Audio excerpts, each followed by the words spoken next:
Why do we fear being alone with our thoughts? Can silence be a form of communication with the universe or God?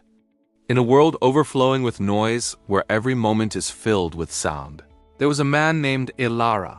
He was a master of words, a weaver of tales, a voice that could command rooms and sway hearts. His life was a symphony of conversations, meetings, and endless chatter. He believed his strength, his very essence, was in his ability to speak. To him, silence was a void, an emptiness to be feared and filled. He moved through his days like a rushing river, never pausing, never still, convinced that to stop talking was to stop existing. But life, in its mysterious wisdom, has a way of teaching us the lessons we need most, often in ways we least expect. One morning, Ilara awoke to a world devoid of his own voice. A sudden illness had stolen his words, leaving him in a state of profound and terrifying silence. The doctors offered no clear answers, only time and rest. For the first time, the man who lived by his voice was trapped in a world without it. His world, once a vibrant orchestra, was now a muted landscape. Panic was his first companion, frustration his second. He would sit by his window, watching the world move on without him, a silent observer to the life he once commanded. He tried to write, to gesture, but it felt like shouting into a void. His identity, so tightly woven with his voice, began to unravel. He felt lost, a ghost in his own life. Days bled into weeks, and the silence deepened, not just around him, but within him. He was adrift in an ocean of quiet, with no shore in sight. It was during this time, in the heart of his despair, that something began to shift. Alone in his quiet room, he started to notice things he had never seen before. He saw the way the morning light painted gold streaks on his wooden floor. He noticed the intricate dance of a spider weaving its web in the corner of his window. He watched the subtle expressions on people's faces, a flicker of joy, a shadow of sorrow, details he had previously missed in his rush to speak. The world, it seemed, had its own language, a language spoken not in words, but in moments, in details, in stillness. He began to take long walks in the nearby woods. The forest, once just a backdrop to his thoughts, became his sanctuary. He learned the language of the trees, the whisper of the wind through the leaves, the soft patter of rain on the earth. He felt the steady, ancient pulse of nature, a rhythm that had been there all along, drowned out by the noise of his own making. He started listening, truly listening. Not with the intent to reply, but with the desire to understand. He listened to the city's heartbeat, the distant hum of traffic, the laughter of children in a park, the melancholic song of a street musician. He listened to his friends, not just their words, but the pauses between them, the emotions hidden in their tones. He discovered that in their silences, people often said more than they ever could with words. He saw their vulnerability, their hopes, their fears, all laid bare in the quiet spaces. His own silence became a mirror. In the absence of his voice, he was forced to confront the man he was without it.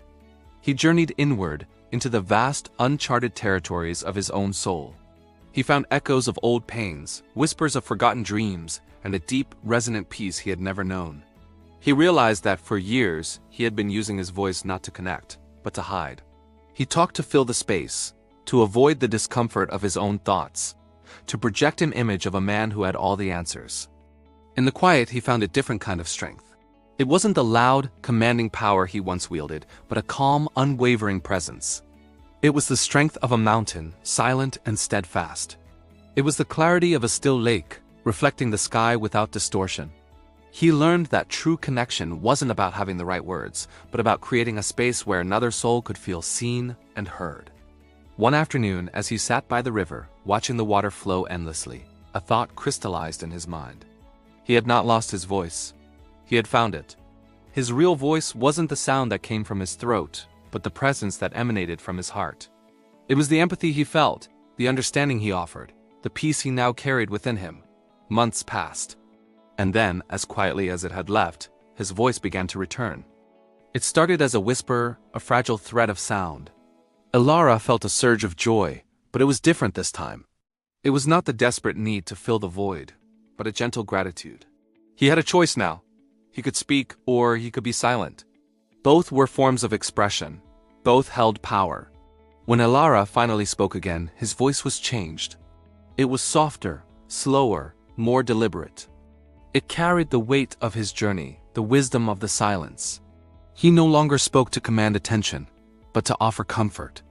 He no longer filled every pause, but honored them, knowing that in those spaces understanding could bloom. He became a master of listening, a guardian of quiet moments. His friends and family noticed the transformation. They found themselves opening up to him in ways they never had before, drawn to the profound peace that surrounded him. He taught them that sometimes the most powerful thing you can say is nothing at all. The greatest gift you can give someone is the quiet, undivided attention of your heart. Elora's story teaches us a profound truth. We live in a world that celebrates noise, that equates speaking with strength and silence with weakness. We are taught to have an opinion on everything, to be quick with a reply, to fill every empty moment with sound. But in our relentless pursuit of being heard, we have forgotten how to listen. We have forgotten the wisdom that resides in stillness. Silence is not an absence, it is a presence. It is the canvas upon which the masterpiece of life is painted. It is the soil in which deep connection takes root. It is the teacher that shows us who we are when all the noise fades away. So I invite you to find moments of silence in your day. Turn off the distractions, go for a walk without your headphones. Sit with a friend and just be present. Listen to the world around you and, more importantly, listen to the world within you. You might be surprised by what you hear in the quiet. You might find, as Elara did, that when silence becomes your teacher, you learn the most important lessons of all. You might just find your true voice. Thank you for sharing this quiet moment with me. If this story resonated with you, please like, share, and subscribe for more journeys into the heart of what it means to be human. Be well and listen closely.